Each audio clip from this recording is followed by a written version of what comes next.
de Covid-19. Nous n'avons que faire de vos vaccins.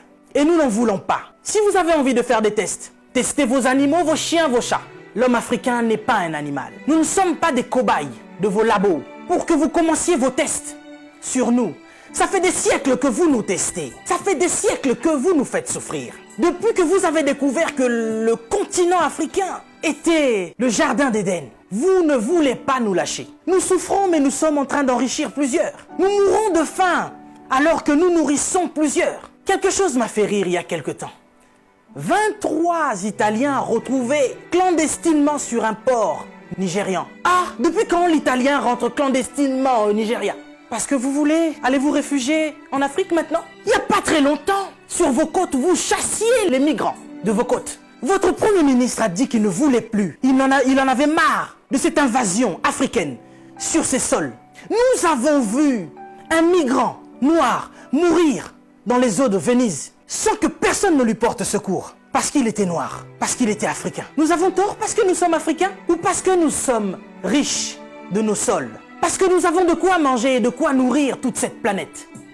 C'est pourquoi l'Africain souffre. Mais Africain, laisse-moi te dire que tu es fort. Laisse-moi te dire que tu es vaillant. Laisse-moi te dire qu'il en faudra beaucoup plus pour te vaincre. Ils ont essayé de nous décimer par l'esclavage. Ils n'ont pas pu, nous sommes encore là. Et plus nombreux que jamais. Et nous sommes plus résistants que jamais. Parce que tous ces microbes auxquels nous faisons face chaque jour ne réussissent pas à nous décimer. Ce n'est pas un Covid-19 qui va décimer le peuple noir. N'ayez pas peur, tel est mon message. Je vous invite, chers Africains, à devenir beaucoup plus forts. Ne faites pas confiance à ceux qui nous gouvernent. Ça fait des lustres qu'ils sont là. Ils prennent leur retraite tout en étant présidents. Ils ont du mal à lâcher ce fauteuil qu'ils pensent être éternel. Qui a déjà fait 200 ans au pouvoir? Êtes-vous assez fort pour faire 300 ans? Vous n'arrivez même pas à faire 100 ans. Mais vous êtes tellement médiocre, ignoble. J'ai suivi plusieurs de nos présidents africains qui ont copié le discours du président Macron.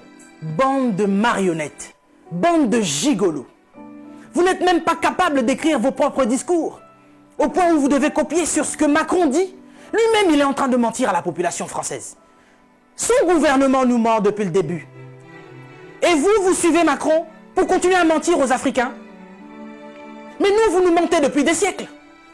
Vous nous mentez et encore vous nous mentez. Pour remplir vos poches. Vous vivez dans des palaces, mais vous vous souciez même pas de ce que l'Africain doit manger. Oui, nous sommes en deuil. Et depuis des siècles, nous sommes en deuil. Parce que nous ne pouvons pas manger à notre faim. Parce que nous ne pouvons pas avoir de l'eau potable. Parce que nous ne pouvons pas avoir de l'électricité. Regardez à l'est de la RDC. Il y a un génocide qui perdure. Des gens meurent. Qui en parle? C'est sous silence. Et aujourd'hui, l'OMS vient nous parler de la pandémie, de l'épidémie, qui n'a même pas fait 100 000 morts dans le monde. Ces millions de Congolais qui meurent chaque jour. Qu'est-ce que vous en faites? Vous nous parlez de crise? Vous voulez prendre des décisions de crise? Mais nous, ça fait des siècles que nous sommes en crise. Qu'est-ce que vous faites, cher président? À part manger et boire et faire des fêtes. Vous parlez confinement? Oui, l'Africain accepte. Mais nous sommes en confinement, nous, depuis des siècles. Les gens meurent tous les jours de la famine. Ça, ce n'est pas une épidémie. Ce n'est pas une pandémie. Des jeunes filles se font exquiser tous les jours en Afrique de l'Ouest. Boko Haram est en train de exterminer des gens. Ils violent des femmes. Ils séquestrent des jeunes filles. Boko Haram, qui leur vend des armes? Qui en parle? Et à cause du Covid-19, vous voulez faire paniquer les Africains qui vivent déjà en panique depuis des siècles. Quand nous voyons nos frères qui essayent de fuir leur continent et qui meurent dans les eaux de la mer, ça c'est un génocide qui perdure depuis des siècles. Et nous en avons marre, nous en avons assez. Nous voulons qu'il y ait un changement. Mais qu'est-ce qui vous manque à vous aujourd'hui? La Chine a pu construire un hôpital en 10 jours. Vous savez, ça fait depuis 72 ans, si je ne me trompe pas, que l'État d'Israël existe. Il y a quelque temps, Dubaï était un désert. Mais regardez aujourd'hui ce qu'ils ont fait. C'est parce qu'ils sont ensemble qu'ils ont pu construire ce qu'ils ont fait. Mais qu'est-ce qui vous manque, cher président africain, pour nous construire des hôpitaux décents?